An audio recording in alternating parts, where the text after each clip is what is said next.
دا خبره به مو حتما اوریدلې وي، بیا او بیا به مو اوریدلې وي چې وایي ژوند ښکلی ده.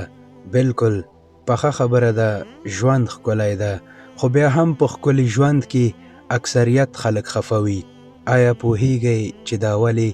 ځکه دغه اکثریتو تر اوسه د دنیا تر ټولو قیمتي او باارزښته شی پیژندلی نه ده، په زړه کې ځای نه ده ورکړی او ځان یې پې پوه کړی نه ده. په یاد یې ولره په دنیا کې تر ټولو قیمتي او باارزښته شی سره زر نه دي، تیل، ګاز، پیسې او بلډینګونه هم نه دي. دا ټول فنا کیدونکي دي.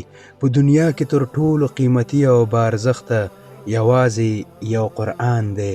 دغه قرآن ټینګ ونیسه، ځان پې پوه او کلک یقین ولره، خفګان به دې ورک او ژوند به دې خوشحاله شي. ځان خبر کړه هغه څه چې قرآن درکولی شي د دنیا ډیپلومونه یې نشي درکوی.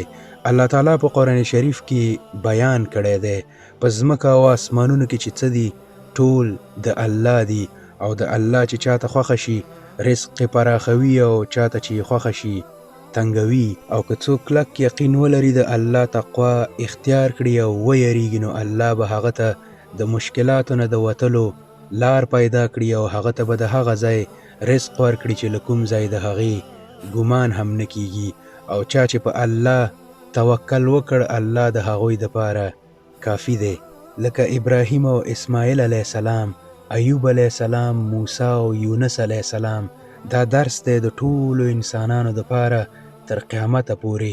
ته په ژوند کې هلې ځلې کوه، الله په یاد ولره او د کار نتیجه دې الله ته سپاره. الله بهتر پوهیږي چې ستا دپاره کوم حالات بهتر دي، خو ته نه پوهیږي.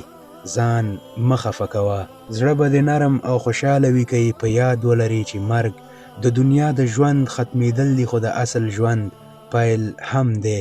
هغه ژوند چې جنتونه دي او لاندې یې ولي بهیږي، هلته به د الله رضا او خوشحالیانې وي. الله تعالی فرمایي هغه کسانو چې ایمان راوړ او نیک عملونه یې ترسره کړل، هغو ته به موږ د جنت په لوړو دنګو ماڼیو کې ځای ورکوو چې لاندې به یې ولي بهیږي او هلته به هغوی د تل دپاره اوسیدونکي وي. السلام علیکم.